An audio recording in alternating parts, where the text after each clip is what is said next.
नमस्कार दोस्तों, मैं हूं आपका होस्ट और दोस्त और आपका बहुत बहुत स्वागत है वॉइस पाठशाला में। एक ऐसी जगह जहां पर पढ़ाई सिर्फ लर्निंग तक सीमित नहीं है बल्कि आपकी सोच और समझ तक जाएगी। अगर आप भी क्लास 10 सोशल साइंस में मार्क्स लाने से ज़्यादा कंसेप्ट को समझना चाहते हैं तो आप राइट प्लेस पर हैं, क्योंकि आपने हाल ही में देखा होगा सीबीएसई का जो हमारा नया पेपर पैटर्न है उसमें आप सिर्फ एनसीईआरटी पढ़कर आंसर नहीं दे सकते। उसके अंदर कंसेप्ट बेस्ड क्वेश्चंस आ रहे हैं या कॉम्पिटेंसी बेस्ड क्वेश्चंस आ रहे हैं। वो आप तभी कर पाएंगे जब आपके कंसेप्ट जो है वो स्ट्रांग होंगे, और हमारी यहाँ पर यही कोशिश होती है कि आपके कंसेप्ट को स्ट्रांग कर दिया जाए, क्योंकि अगर आप एक बार कंसेप्ट समझ जाते हैं तो आंसर कैसे भी, क्वेश्चन कैसे भी पूछा जाए, आप उसको आसानी से आंसर कर सकते हैं। तो आज की क्लास के अंदर हम क्लास 10th ज्योग्राफी एनसीईआरटी का chapter number 2 forest and wild life resources के बारे में पढ़ेंगे। इस चैप्टर के अंदर हम जो है मोटी मोटी 4 बातें पढ़ने वाले हैं। कुछ टर्म्स पढ़ेंगे, फ्लोरा और फौना, बायोडाइवर्सिटी, इकोसिस्टम, क्या मतलब होता है इनके बारे में देखेंगे। फिर हम देखेंगे फ्लोरा और फौना जो है इनका डिप्लीशन क्यों हुआ, फिर हम ये देखेंगे इनको बचाना क्यों जरूरी है, और फिर हम देखेंगे सरकार ने क्या कदम उठाए इनको बचाने के लिए। फिर हम देखेंगे फौना के कितने टाइप्स है, यहाँ हमारे पास जो फॉरेस्ट है उसके कितने टाइप्स है। लास्ट में हम पढ़ेंगे कि कम्युनिटी ने क्या किया फॉरेस्ट को बचाने के लिए, और कुछ पेड़ ऐसे हैं जिनको हम जो है सेक्रेड मानते हैं या मतलब उनको हम रिलीजियस मानते हैं, तो उन पेड़ों के बारे में भी हम पढ़ेंगे। तो ये तो जो है वो मोटा मोटा चैप्टर के अंदर 4 चीजें पढ़ेंगे। आज की क्लास में हम कुछ बेसिक टर्म्स के बारे में पढ़ेंगे, फिर हम पढ़ेंगे ये फ्लोरा और फौना इंडिया में क्यों खत्म हो रही है, फिर हम जानेंगे फ्लोरा और फौना को हम क्यों बचाना चाहिए, फिर हम देखेंगे सरकार ने क्या स्टेप्स उठाए फ्लोरा और फौना को। ठीक है, मतलब आगे वाले ये जो 2 पॉइंट्स हैं ये आज हम पढ़ने वाले हैं।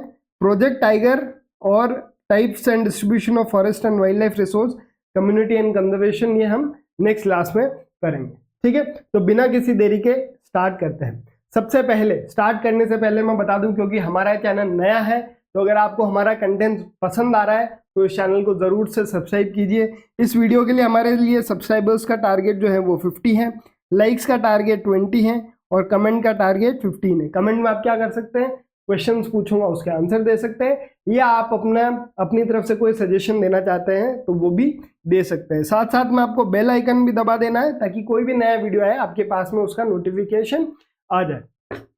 अब शुरू करते हैं। सबसे पहले कुछ बेसिक टर्म्स के बारे में जानेंगे। सबसे पहला टर्म है बायोडाइवर्सिटी। बायोडाइवर्सिटी में 2 वर्ड है, बायो मतलब तो लाइफ और डाइवर्सिटी का मतलब वैरायटी, मतलब लाइफ में वैरायटी है। लाइफ के अंदर 2 पार्ट है, एक तो है प्लांट्स और एक है एनिमल्स। तो बायोडाइवर्सिटी क्या है, प्लांट्स और एनिमल्स के अंदर वैरायटी को हम क्या बोलते हैं, बायोडाइवर्सिटी। ठीक है, अर्थ पे जो है वो तरह तरह के प्लांट्स है, मतलब अर्थ पे पेड़ भी पाए जाते हैं, तो अर्थ पे घास भी पाई जाती है, अर्थ पे झाड़ियां भी पाई जाती है, क्रीपर्स भी पाए जाते हैं, अर्थ पे मैमल्स भी पाए जाते हैं, इंसेक्ट भी पाए जाते हैं, वर्टिब्रेट्स भी पाए जाते हैं, मैमल्स भी पाए जाते हैं, रेप्टाइल्स भी पाए जाते हैं। तो इनकी जो वैरायटी है इसी को अपन बोलते हैं बायोडाइवर्सिटी।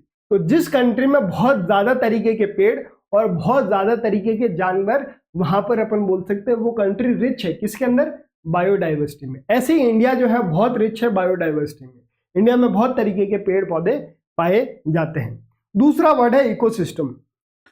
इकोसिस्टम, इकोसिस्टम क्या होता है, इकोसिस्टम में आ जाएगा आपका बायोडाइवर्सिटी प्लस इन्वायरमेंट। इकोसिस्टम में 2 चीजें आ जाएगी और इनका आपस में इंटरेक्शन। बायोडाइवर्सिटी में तो 2 चीजें आ जाएगी, आप सबको पता है क्या, एक तो है आपके प्लांट्स और एक है आपके एनिमल्स। कुल मिला के मैं बोल रहा हूँ प्लांट्स, एनिमल्स और उनके आसपास के एनवायरनमेंट के अंदर जो आपस में इंटरेक्शन है इसको मैं बोलता हूँ इकोसिस्टम। इकोसिस्टम का मतलब बायोडाइवर्सिटी में 2 चीजें, प्लांट्स और एनिमल्स, इकोसिस्टम में 3 चीजें। तो मतलब इकोसिस्टम बायोडाइवर्सिटी से एक बड़ा टर्म है। बायोडाइवर्सिटी में 2 चीजें, इकोसिस्टम में 3 चीजें।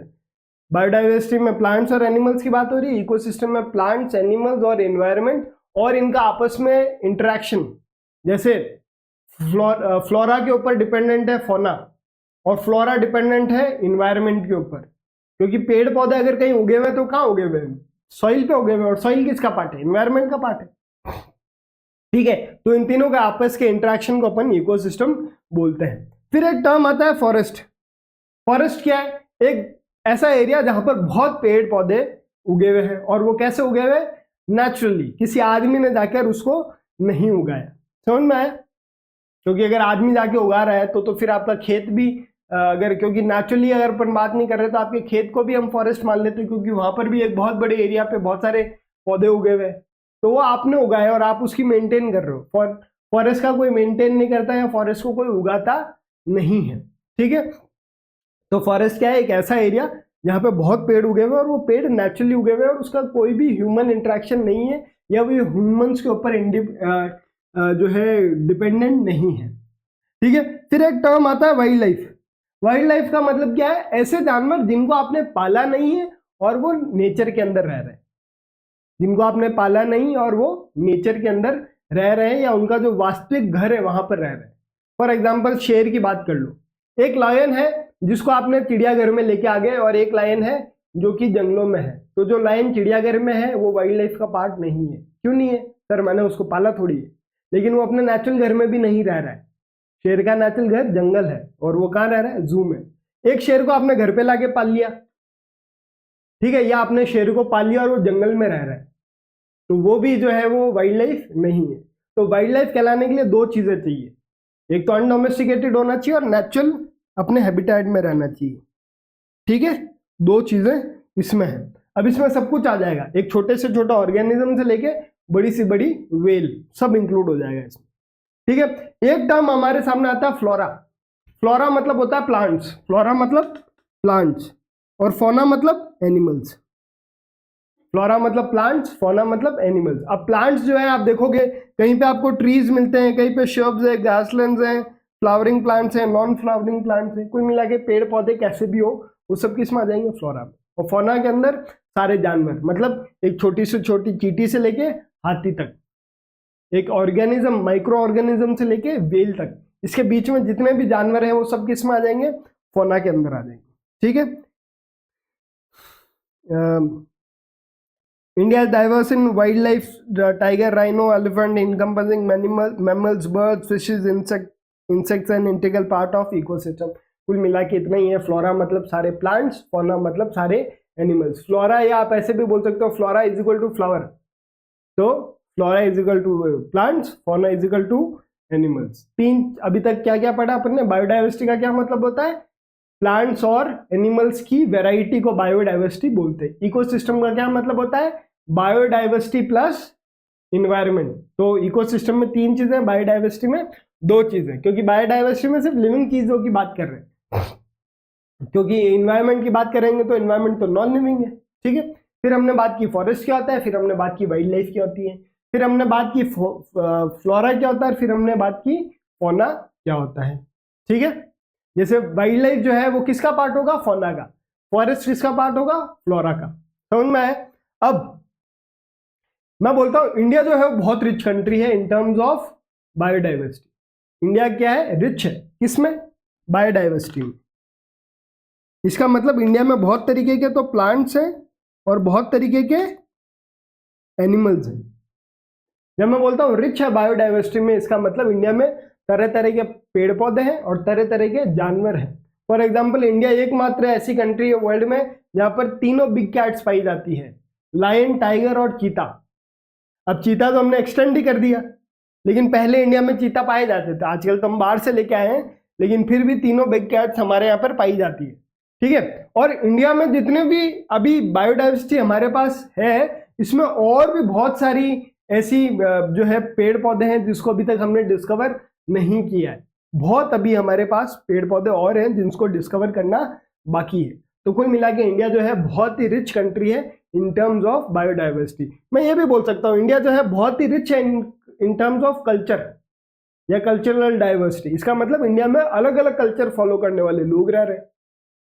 मैं ये भी बोल सकता हूँ इंडिया इज जो है क्या बोल सकते हैं, रिच इन लैंग्वेज या लैंग्वेज डाइवर्सिटी, तो इसका मतलब इंडिया में बहुत तरीके के लैंग्वेज बोलने वाले लोग हैं। तो जब मैं बोलता हूँ बायोलॉजिकल डाइवर्सिटी, इसका मतलब इंडिया में बहुत तरीके की लाइफ पाई जाती है। अब लाइफ दो है, प्लांट्स और एनिमल्स। समझ में आया? दिस इज पॉसिबली ट्वाइस और thrice the number to be discovered, मतलब अभी हमको और भी बहुत सारे नंबर डिस्कवर करने की, मतलब अभी डिस्कवर हो सकते हैं, अभी सब हमने डिस्कवर नहीं किया है। ठीक है, अब सवाल ये आता है कि जो फ्लोरा और फौना है ये खत्म क्यों हो रहा है? इंडिया में जो फ्लोरा और फौना है ये खत्म क्यों हो रहा है? तो इसके मोटे मोटे 3 कारण है, वैसे तो बहुत सारे कारण है, और ये जो है ये वाला जो टॉपिक है ये आपके एनसीईआरटी में नहीं है, not part of this chapter. तो सर क्यों पढ़ा रहे हो? जब ये चैप्टर का पार्ट ही नहीं है तो क्यों पढ़ा रहे हो? मैंने अभी आपको बताया कि आपको कोई भी चीज पढ़नी है या बढ़िया नंबर लाने हैं तो कंसेप्ट समझ में आने चाहिए, क्योंकि अब मैं बताऊंगा आपको कि इनको बचाना क्यों जरूरी है, तो फिर आपके दिमाग में ही आएगा ना सर, बचाना तो बचाते किस चीज को, जो खतरे में होती है। तो पहले अपन देख लेना खतरा किस चीज से हो रहा है, ठीक है, क्योंकि अभी नेक्स्ट यही पढ़ेंगे अपन कि इनको बचाना क्यों जरूरी है। तो उससे पहले ये भी तो बता दे कि ये खतरे में क्यों आ रहे हैं, किस चीज को बचाते हो, जो खतरे में है। तो मैं ये बता रहा हूँ फ्लोरा और फौना इंडिया में खतरे में क्यों है। इसके मोटे मोटे 3 कारण है, और ये जो पॉइंट्स हैं ये 9th क्लास की एनसीईआरटी में, हिस्ट्री एनसीईआरटी से मैंने लिए हैं। तो अगर आपने हिस्ट्री के लास्ट के 2 चैप्टर पढ़े होंगे तो आप समझ जाओगे मैं कहाँ की बात कर रहा हूँ। तो पहला पॉइंट तो है कॉलोनियल एक्सप्लॉयटेशन। आप सबको पता है इंडिया जो है वो ब्रिटिश रूल के अंडर में था, और ब्रिटिश यहाँ पर जो है वो जंगल काटते थे। क्यों काटते थे? उसकी 2 रीजन थी।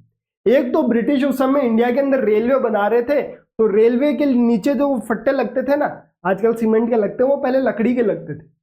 तो ब्रिटिशर्स बहुत सारे जंगल काट रहे थे, या वो लोकल लोगों को टेंडर दे देते थे कि हमको इतनी लकड़ी चाहिए, तो लोकल लोग जंगल काटते थे और वो लकड़ी दे देते थे।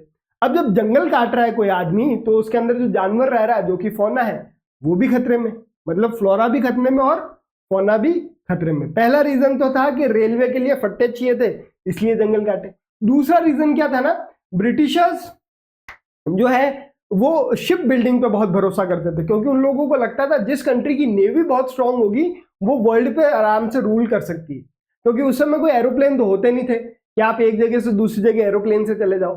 तो उस समय जो है वो एक जगह से दूसरी जगह जाने का एक साधन ये भी था बाय वाटर, तो उसके लिए उनको शिप चाहिए। अब शिप बनाने के लिए, क्योंकि उस समय स्टील तो थी नहीं, तो वो लकड़ी से शिप बनाते थे, और लकड़ी के लिए उनको मजबूत लकड़ी चाहिए।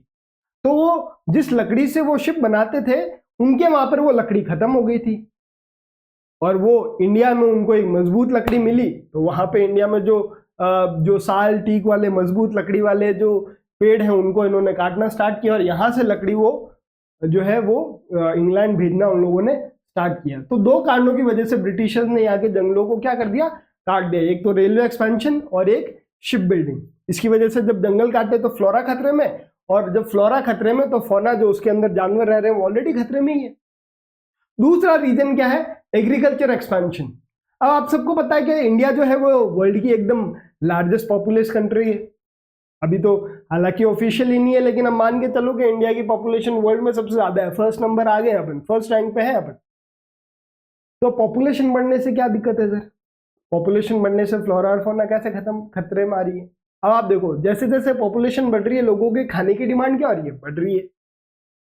अब खाने की डिमांड बढ़ रही है तो आपको खाना कहीं ना कहीं से तो लाना पड़ेगा। तो आप क्या कर सकते हो, या तो खाना दूसरी कंट्री से मंगा सकते हो या अपने यहाँ पे ग्रो कर सकते हो। तो हमने इनिशियली जब इंडिया आजाद हुआ था तब तो हम इतना ग्रो कर नहीं पाते थे, तो हम बाहर से मंगाते थे। फिर ग्रीन रेवोल्यूशन आया तो हमने यहाँ पर उगाना स्टार्ट कर दिया। अब पॉपुलेशन बहुत तेजी से बढ़ रही है, लेकिन जो है वो फूड जो है वो इतना तेजी से नहीं बढ़ रहा। तो हमने फिर क्या किया, हमारा जो एग्रीकल्चर लैंड था उसको एक्सपैंड करना स्टार्ट कर दिया। मतलब पहले अगर मेरे पास 10 हेक्टेयर जमीन है, क्योंकि अब पॉपुलेशन बढ़ गई तो मेरे को 15 हेक्टेयर जमीन चाहिए, अब वो 5 हेक्टेयर कहाँ से लाऊंगा मैं? तो मैंने क्या किया, उसके लिए जंगल काट दिया, जंगल को साफ करके वहां पे एग्रीकल्चर लैंड बना दिया, खेती कर रहा हूं मैं वहां। तो जब मैंने एग्रीकल्चर लैंड के लिए जंगल काटा तो फ्लोरा तो नुकसान में आया, उसके अंदर साथ साथ में जो फ्लोरा फौना रह रहा था वो भी नुकसान के अंदर आ गया। 2 कारण बता दिए। तीसरा कारण है मल्टीपर्पज प्रोजेक्ट्स। मल्टीपर्पज प्रोजेक्ट्स या आप उनको डैम बोल सकते हो। तो आपको पता है जब डैम बनता है तो बहुत सारा पानी एक जगह इकट्ठा होता है, पानी जब इकट्ठा हो रहा है इसका मतलब बहुत सारी जगह पानी के नीचे क्या हो जाएगी, डूब जाएगी। तो जब बहुत पानी इकट्ठा हो रहा है तो उसमें बहुत सारा जो जंगल है वो पानी के नीचे क्या हो गया, डूब गया। तो जब पानी के नीचे जंगल डूबा तो वो जंगल डिस्ट्रॉय हो जाएगा। वो जंगल डिस्ट्रॉय हो गया इसका मतलब क्या है, फ्लोरा खतरे में आ गया। और फ्लोरा खतरे में आ रहा है तो उसके अंदर जो जानवर रह रहे हैं वो ऑटोमेटिकली खतरे में आ ही रहे। समझ में आया? 3 पॉइंट है कि जो है इनको बचाना, सॉरी इनका ये खतरे में कैसे है, फ्लोरा और फौना इंडिया में खतरे में कैसे आई है, ये डिप्लीट कैसे हुए। ब्रिटिशर्स, एग्रीकल्चर और मल्टीपर्पस। और भी पॉइंट्स हो सकते हैं जैसे इंडस्ट्रियलाइजेशन हो सकता है, अर्बनाइजेशन हो सकता है, ह्यूमंस की नीड हो सकती है, एक्सेसिव नीड हो सकती है, बहुत सारे फैक्टर्स हैं। ठीक है, आपको इस पे नहीं जाना है, बस आपको कंसेप्ट समझ में आना चाहिए कि इंडिया में फ्लोरा और फौना खतरे में है। क्यों खतरे में? इसकी एक ही वजह है कि पॉपुलेशन बढ़ रही है। बाकी सारे फैक्टर पॉपुलेशन से रिलेटेड है। पॉपुलेशन बढ़ रही है तो एग्रीकल्चर बढ़ रहा है, पॉपुलेशन बढ़ रही है तो इलेक्ट्रिसिटी की डिमांड बढ़ रही है, क्योंकि फैक्ट्री के अंदर लोगों के गुड्स की डिमांड बढ़ रही है। अब गुड्स की डिमांड बढ़ रही है तो आपको ज्यादा पावर चाहिए, ज्यादा इलेक्ट्रिसिटी चाहिए, मल्टीपर्पज प्रोजेक्ट बना दिए। पॉपुलेशन बढ़ रही है तो शहर बढ़ रहे हैं, शहर बढ़ रहे हैं तो जंगल कम हो रहे हैं। ठीक है, तो कुल मिला के फ्लोरा और फौना इंडिया में बहुत तेजी से जो है वो डिप्लीट हो रहा है और उसके बहुत सारे कारण है। तो हालांकि आपके एनसीईआरटी में क्वेश्चन ये टॉपिक नहीं दिया हुआ, लेकिन आपसे पूछ सकते हैं ये कि इंडिया में जो है वो फ्लोरा और फौना खत्म होने के क्या क्या कारण है। तो आप अपनी मर्जी से जो है वो लिख सकते हैं कि जंगल खतरे में क्यों आ रहा है, और जंगल खतरे में आ रहा है तो फौना भी खतरे में आएगा। एक टर्म पोल्यूशन भी हो सकता है। पोल्यूशन की वजह से भी बहुत सारे पेड़ पौधे और या जानवर जो है वो मर रहे हैं, क्योंकि पोल्यूशन की वजह से ग्लोबल वार्मिंग बढ़ रहा है, ग्लोबल वार्मिंग की वजह से फ्लोरा इम्पैक्ट हो रहा है, उसकी वजह से फौना इम्पैक्ट हो रहा है। कुल मिला के बहुत सारी चीजें आपस में इंटर रिलेटेड है। ठीक है, यहां तक समझ में आया? अब दूसरी चीज ये कि सर आपने ये तो बता दिया फ्लोरा फौना क्या होता है, बायोडाइवर्सिटी का मतलब बता दिया, इकोसिस्टम का मतलब बता दिया, वाइल्ड लाइफ का मतलब बता दिया, फॉरेस्ट का मतलब बता दिया, क्यों खत्म हो रहे हैं वो बता दिया, क्यों बचाना है इनको, या हमारे लिए क्यों इंपॉर्टेंट है फ्लोरा और फौना, ये तो बताया ही नहीं सर आपने। आप याद करो, मैंने अभी आपको बताया इकोसिस्टम। इकोसिस्टम का क्या मतलब है? इकोसिस्टम का क्या मतलब है? इकोसिस्टम में 3 चीजें बताई मैंने आपको।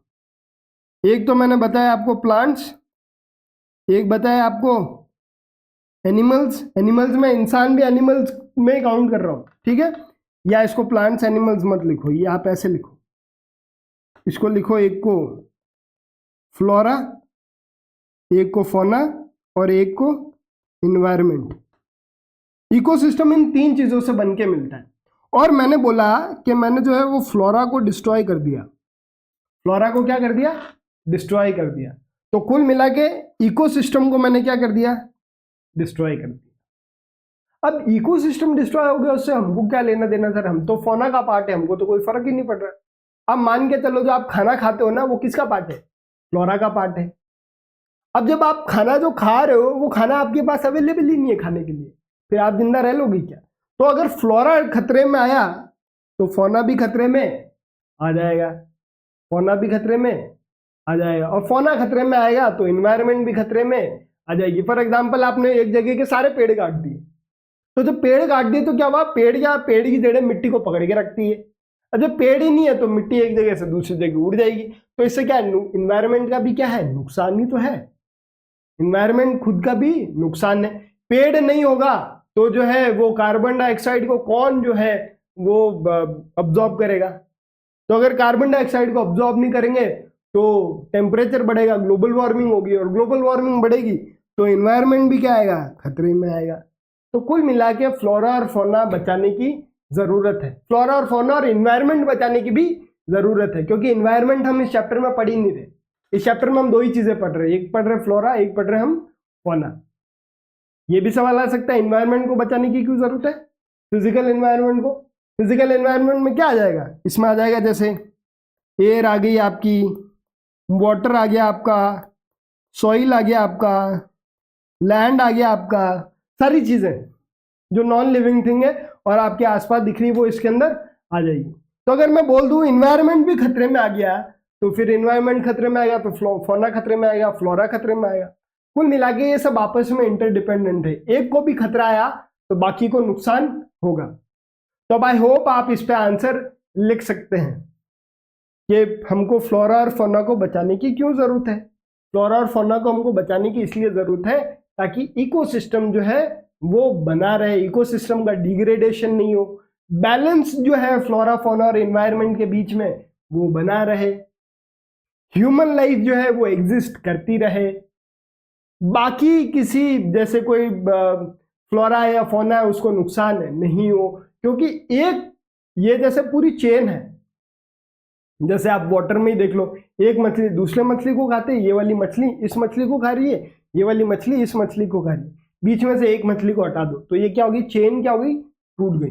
अब जब चेन टूट गई तो जो बड़ी मछली है उसको इफेक्ट होगा, उसकी पॉपुलेशन कम हो जाएगी, कम इसकी मछली की पॉपुलेशन कम होगी तो फर्स्ट वाले की मछली की पॉपुलेशन बढ़ जाएगी, इसकी बढ़ जाएगी तो ओशन के अंदर जो वो प्लांट्स होते हैं उसमें कमी आ जाएगी। कुल मिला के सारी चीजें एक दूसरे के ऊपर डिपेंडेंट है, और अगर आप ये सिस्टम खराब करते हो तो पूरा इकोसिस्टम जो है वो खत्म हो जाएगा। तो मेन कारण इसको बचाने का क्या है, हमको प्रिजर्व करना है, प्रिजर्व करना है किसको, इकोसिस्टम को।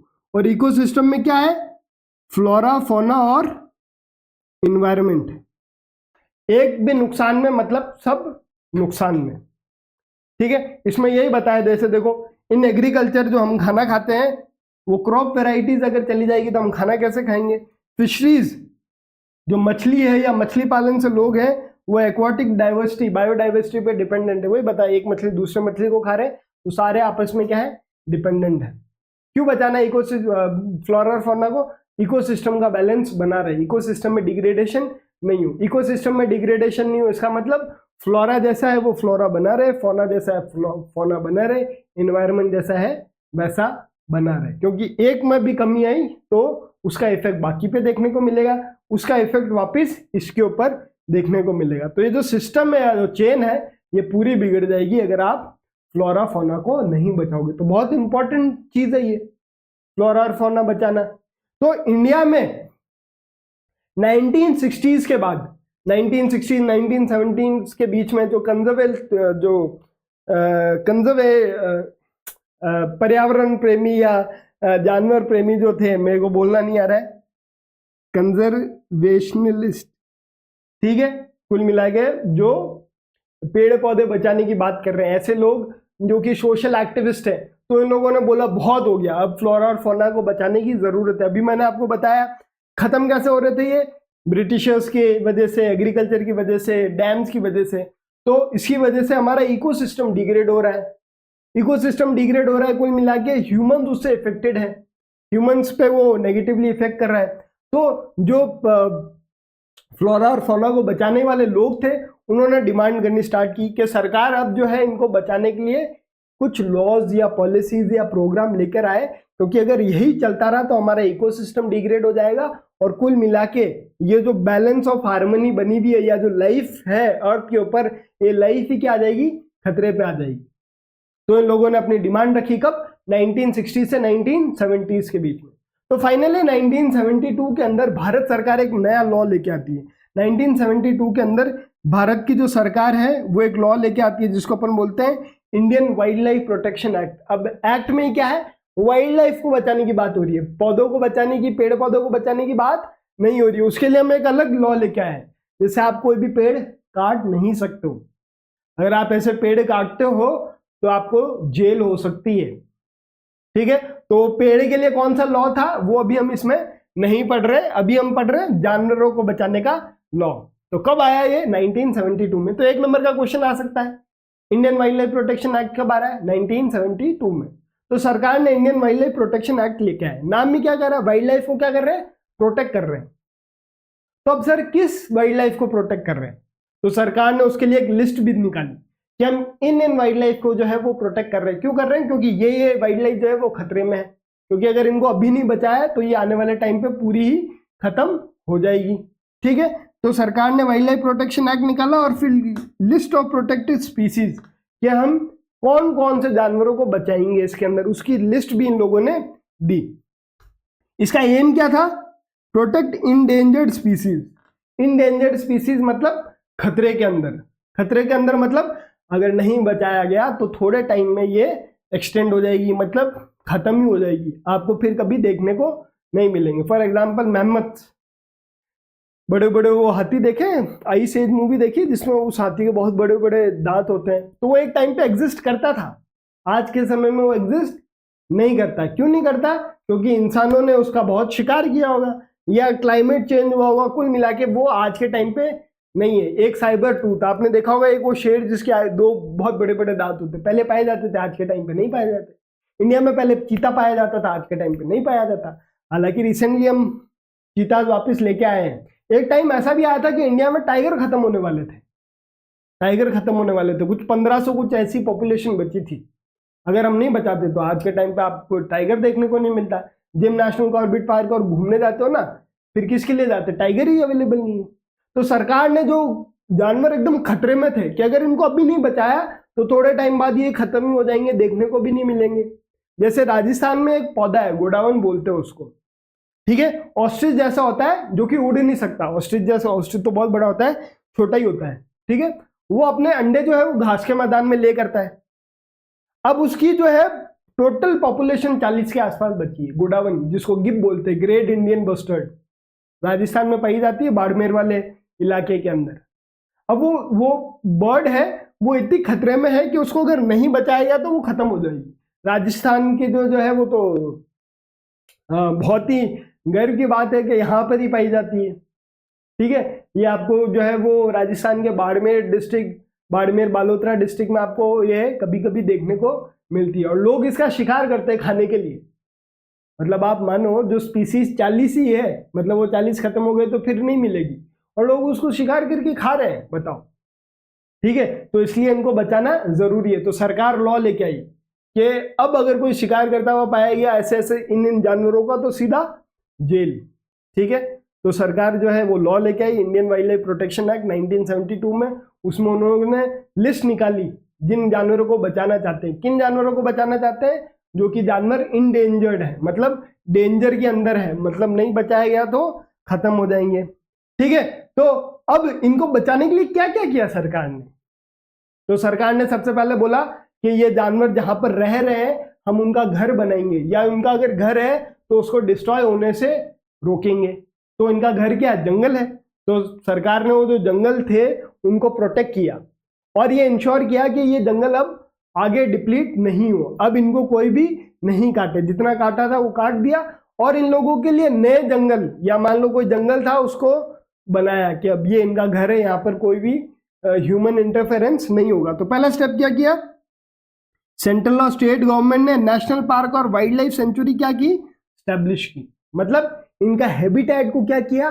सुरक्षित किया। मैंने आपको बोला फ्लोरा को अगर काट रहे हो तो फौना खतरे में आ रहा है, तो फ्लोरा को बचा रहे हैं, तो फ्लोरा बचा रहे हैं तो उसके अंदर रहने वाले जानवर भी बचेंगे। तो कैसे बचाया? हमने उनको प्रोटेक्टेड कर दिया, हमने उनकी नेशनल सेंचुरी बना दी, नेशनल पार्क और वाइल्ड लाइफ सेंचुरी बना दी, ठीक है। फिर गवर्नमेंट ने क्या किया कि जो जानवर एक्चुअली में बहुत ज्यादा ही खतरे में थे उनके लिए स्पेसिफिकली प्रोजेक्ट लेके आए। जैसे Indian wildlife protection act में तो बहुत सारी स्पीसीज है, मान लो कि इसके अंदर जो है वो 500 स्पीसीज आ रही है, लेकिन हमने उसमें से 500 में से कुछ 50 ऐसी आइडेंटिफाई की जिनको बचाना तो बहुत ज्यादा जरूरी है, या इन पे ज्यादातर खास करके आपको ज्यादा फोकस करना पड़ेगा। तो उनके लिए हम अलग अलग प्रोजेक्ट बनाए Indian wildlife protection act के अंदर, ठीक है। Indian wildlife protection act क्या बोलता है? वाइल्ड लाइफ को बचाना जरूरी है। इस एक्ट के हमने अंदर बहुत सारे अलग अलग स्पीसीज को बचाने के लिए सेपरेटली जो है वो प्रोजेक्ट स्टार्ट किए। उसी में से एक प्रोजेक्ट था अपना टाइगर का प्रोजेक्ट, ठीक है। Central government started project to protect endangered species. कौन कौन सी स्पीसीज को बचाने के लिए स्पेसिफिकली अलग से प्रोग्राम लॉन्च किए गए? सबसे पहला है आपका टाइगर, शेर, वन हॉर्न राइनोसॉर, मतलब एक सींग वाला राइनोसॉर, कश्मीर स्टैग या हुम्बुल, एक नंबर का क्वेश्चन आ सकता है, हुम्बुल किसको बोलते हैं? कश्मीर स्टैग को। एशियाटिक लायन जो आपको गुजरात में देखने को मिलता है। Fresh water and salt water crocodile and घड़ियाल। क्रोकोडाइल और घड़ियाल को बचाने के लिए, घड़ियाल जैसे आपको घड़ियाल इंडिया में एक ही जगह देखने को मिलता है, चंबल रिवर में, ठीक है। क्रोकोडाइल तो ऐसे बहुत जगह देखने को मिलता है, घड़ियाल आपको चंबल रिवर में देखने को मिलते हैं। तो ये खतरे में आ गए थे। क्यों? क्योंकि इनका या तो घर डिस्ट्रॉय हो गया था, या लोग इनकी ज्यादा हंटिंग कर रहे थे, या लोग इनकी चमड़ी को बेच रहे थे, पोचिंग कर रहे थे, ट्रेडिंग कर रहे थे। तो ये सारे कारणों की वजह से ये जानवरों को स्पेशल फोकस दिया सरकार ने। Recently government has implemented full और पार्शियल बैन ऑन हंटिंग। ये हंटिंग है ना, गवर्नमेंट ने क्या कर दिया? बैन कर दिया। किसके ऊपर? Hunting and trading. इन जानवरों की हंटिंग और ट्रेडिंग के ऊपर फुल या पार्शियली बैन लगा दिया। फुल मतलब तो कहीं पे भी नहीं कर सकते, पार्शियल मतलब कहीं कर सकते हैं, कहीं पे नहीं कर सकते। जैसे कौन कौन से एनिमल्स हैं जिनके ऊपर हंटिंग के ऊपर बैन कर दिया, या उनकी ट्रेडिंग मतलब उनके स्किन नहीं बेचोगे, या शेर के आप देखोगे बहुत सारे लोग शेर का नाखून पहनते हैं, तो ये इसके लिए इसकी ट्रेडिंग करती है। या मेडिसिनल पर्पस के लिए लोग जानवरों को मार के उनको बेच देते हैं। तो सरकार ने बैन कर दिया कि इनकी हंटिंग आप कर ही नहीं सकते। हंटिंग तो खाने के लिए की जाती है और ट्रेडिंग पैसा कमाने के लिए की जाती है। ठीक है, तो हंटिंग, वैसे तो ट्रेडिंग करोगे तो भी पहले जानवरों को मारोगे ही। तो कुल मिला के जानवरों की हंटिंग और ट्रेडिंग बैन कर दी। ट्रेडिंग बैन करना मतलब जानवरों के प्रोडक्ट्स को खरीदना और बेचना। कौन कौन से हैं? Indian elephant. अब एलिफेंट के दांत बिकते थे। एलिफेंट खाता नहीं है कोई, लेकिन एलिफेंट जो टस्क होता है उसको लोग बेचते हैं, क्योंकि उससे बहुत सारे लोग जो है वो ऑर्नामेंट्स बनाते हैं। फिर क्या है? ब्लैक बग या चिंगारा। ब्लैक बग है जो राजस्थान में जो है काला हिरन जिसको बोलते हैं, उसकी हंटिंग बैन कर दी। राजस्थान में हिरन पाए जाते हैं, उसमें से काला हिरन है, लोग उसकी हंटिंग करते थे और खाते थे उसको। तो यहाँ पे हंटिंग खाने के लिए की जा रही है और एलिफेंट की हंटिंग ट्रेडिंग के लिए की जा रही है। स्नो लेपर्ड की हंटिंग भी लोग उसकी स्किन के लिए कर रहे हैं, उसके नाखून के लिए कर रहे हैं, उसके दांत के लिए कर रहे हैं। ठीक है, स्नो लेपर्ड मतलब आपको जो है स्पीति लद्दाख साइड में देखने को मिलती है। ग्रेट इंडियन बस्टर्ड गिब या गोडाउन, ये मैंने आपको बताया भी, आपके राजस्थान में देखने को मिलती है। लोग इसका हंटिंग करते हैं खाने के लिए, और ये अभी वर्ल्ड में सिर्फ 40 ही है। वर्ल्ड में सिर्फ 40 ही है। तो अब अगर अभी मान लो कि सरकार अगर इनकी हंटिंग बैन नहीं करे, तो लोग अभी भी हंटिंग वैसे तो अभी भी करते हैं, लेकिन फिर भी अब थोड़ा कम हुआ है, तो वो जो खत्म हो जाती है वो अभी बची भी है। तो इनको बचाने के लिए हमको और ज्यादा एफर्ट्स लगाने हैं। ठीक है, 1980s और 1966 के अंदर सरकार ने इंसेक्ट्स को भी इस वाइल्ड लाइफ के अंदर, एक्ट के अंदर इंक्लूड कर दिया। अभी तक सिर्फ जानवर ही थे।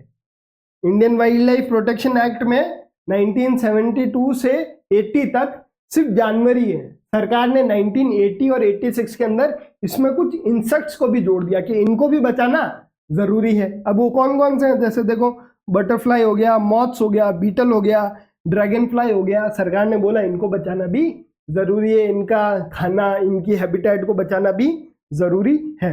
1991 के अंदर हमने क्या किया? 6 प्लांट स्पीसीज को वाइल्ड लाइफ एक्ट के अंदर डाल दिया। मतलब 6 पौधों की कैटेगरी को भी आपने इसके अंदर डाल दिया। ठीक है, तो अब एक एक नंबर के सवाल बन सकते हैं। इंसेक्ट्स को वाइल्ड लाइफ प्रोटेक्शन एक्ट में कब इंक्लूड किया गया? कब इंक्लूड किया गया? 80 और 86 में। कितने प्लांट स्पीसीज को वाइल्ड लाइफ एक्ट के अंदर इंक्लूड किया गया? 6 को। कब? 1991 को। वाइल्ड लाइफ प्रोटेक्शन एक्ट कब आया? 1991 के अंदर। समझ में आया? क्या किया? इंडेंजर्ड स्पीसीज को बचाने का एम लिया। कैसे बचाया? उनके लिए घर बनाए, उनकी हंटिंग बैन कर दी, ट्रेडिंग बैन कर दी। किसी जानवर को बचाने के लिए स्पेशल फोकस के लिए हमने अलग अलग प्रोजेक्ट लॉन्च किए। कौन कौन से? Tiger, one horn rhinoceros, Kashmir hangul, इनके लिए। बैन ऑफ हंटिंग किस पे की? एलिफेंट की कर दी, चिंकारा की कर दी, और अपना गिब की कर दी, तो स्नो लेपर्ड की कर दी। तो ये सब आपको पता होना चाहिए। ठीक है, तो आज की क्लास के अंदर इतना ही। अब नेक्स्ट क्लास में हम जो है वो प्रोजेक्ट टाइगर के बारे में पढ़ेंगे। टाइगर को बचाने के लिए कहाँ कहाँ पर हमने नेशनल सेंचुरीज या नेशनल पार्क या वाइल्ड लाइफ सेंचुरीज बनाए।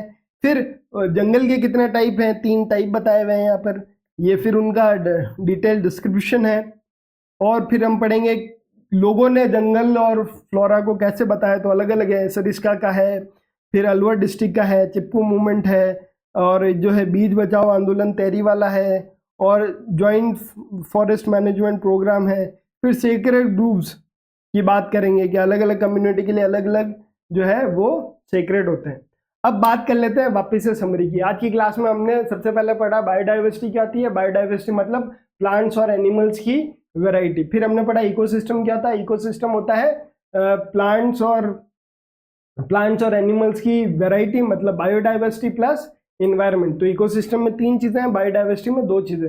फिर फॉरेस्ट के बारे में पढ़ा। फॉरेस्ट एक ऐसा एरिया जहाँ पर बहुत सारे पेड़ पौधे उगे हुए हैं नेचुरली और ह्यूमन इंडिपेंडेंट, वो जो पेड़ पौधे वो ह्यूमन पे डिपेंडेंट नहीं है। फिर हमने पढ़ा वाइल्ड लाइफ क्या होती है। वाइल्ड लाइफ के 2 कैटेगरी बताए, एक वो जो कि अनडोमेस्टिकेटेड है और अपने नेचुरल हैबिटेट में रह रही है। फिर हमने बोला फ्लोरा। फ्लोरा क्या होता है, प्लांट्स। फौना क्या होता है, एनिमल्स। इंडिया जो है एक बहुत ही rich country in terms of flora और फौना, या मैं ये बोल सकता हूँ इंडिया बहुत रिच है बायोडाइवर्सिटी के अंदर। फिर हमने बात की कि इंडिया में फ्लोरा और फौना डिप्लीट क्यों हो रहे हैं। 3 कारण बताए। एक तो बताया ब्रिटिश कॉलोनियल एक्सप्लॉयटेशन, ब्रिटिशर जो है वो शिप बनाने के लिए और रेलवे ट्रैक्स बिछाने के लिए बहुत सारे जंगल काट रहे थे। दूसरा है एग्रीकल्चर एक्सपेंशन, जैसे जैसे पॉपुलेशन बढ़ी खाने की डिमांड बढ़ी तो हमने जंगल काट के उस एरिया को एग्रीकल्चर लैंड बना दिया, तो उसकी वजह से फ्लोरा और फौना कम हुआ। और फिर हमने पढ़ा मल्टीपर्पज प्रोजेक्ट, जैसे डैम बनता है तो बहुत सारा एरिया पानी में डूब जाता है, तो बहुत सारे जंगल डूब गए, उसकी वजह से बहुत सारा फ्लोरा डिस्ट्रॉय हुआ और फौना डिस्ट्रॉय हुआ। फिर हमने ये पढ़ा कि फ्लोरा और फौना को बचाने की क्यों जरूरत है, क्योंकि फ्लोरा और फौना दोनों ही जो है वो इकोसिस्टम का पार्ट है और ये सारे आपस में इंटरडिपेंडेंट है। तो अगर एक भी खतरे में आ रहा है तो दूसरे को नुकसान होगा और इनडायरेक्टली ये जो बैलेंस बना हुआ है फ्लोरा फौना और एनवायरनमेंट के बीच का, ये बैलेंस टूट जाएगा। ये जो एनर्जी फ्लो की साइकिल्स बनी हुई है ये डिस्टर्ब हो जाएगी, और ये डिस्टर्ब हो जाएगी तो जो लाइफ पॉसिबल है अर्थ के ऊपर वो लाइफ जो है वो डिस्ट्रॉय हो जाएगी। इसलिए इनको बचाना जरूरी है। तो इनको बचाने के लिए हमने क्या क्या किया, क्या स्टेप्स उठाए। तो 1972 के अंदर भारत सरकार Indian wildlife protection act लेके आती है, जिसके अंदर वो प्रोटेक्टेड स्पीसीज की लिस्ट बताती है और वो बोलती है कि हम इन इंडेंजर्ड स्पीसीज को या इन जानवरों को जो है वो बचाएंगे। किन जानवरों को बचाएंगे, जो कि इंडेंजर्ड है, जो खतरे में है, उनको नहीं बचाया गया तो वो खत्म हो जाएंगे। कैसे, क्या स्टेप्स उठाए, तो उसके लिए हमने नेशनल पार्क्स और वाइल्ड लाइफ सेंचुरीज बनाई। दूसरा हमने क्या किया, जो स्पीसीज वाइल्ड लाइफ स्पीसीज जो बहुत ज्यादा खतरे में थी उनके लिए हमने स्पेशली जो है अलग से प्रोजेक्ट लॉन्च किए, जैसे टाइगर प्रोजेक्ट लेके आए हम, वन हॉर्न डायनासोरस प्रोजेक्ट लेके आए, कश्मीर हुमुल या कश्मीर स्टैग के लिए बचाने के लिए हम जो है वो प्रोग्राम लेकर आए।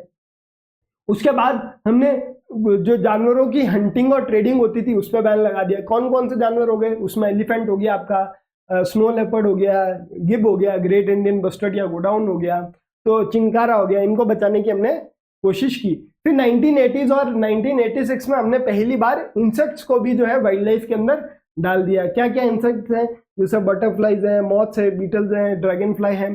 फिर हमने 1996 के अंदर 1991 के अंदर हमने क्या किया, 6 प्लांट स्पीसीज को भी इसमें क्या कर दिया, इंक्लूड कर दिया। फिर हम जो है वो प्रोजेक्ट टाइगर और फॉरेस्ट के कितने टाइप होते हैं, कम्युनिटी ने बचाने के लिए क्या किया, और सेक्रेड ग्रुप्स हम अगली क्लास में पढ़ेंगे। तो अब आज का क्वेश्चन है, देख लो आज का question, Indian wildlife protection act कब आया था, ठीक है। फिर ये बताना है आपको कौन से साल के अंदर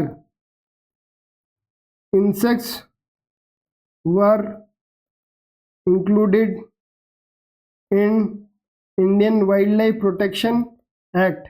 फिर आपको ये बताना है कौन से साल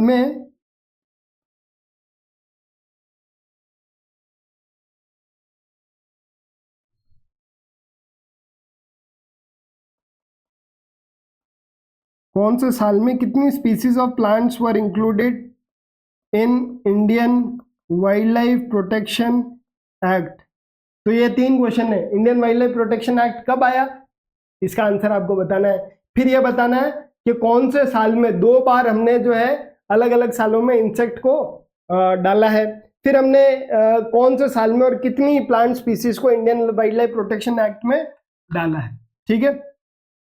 अब homework, why there is need to conserve flora and fauna, 3 marks का क्वेश्चन है, ठीक है। और स्टेप्स टेकन बाय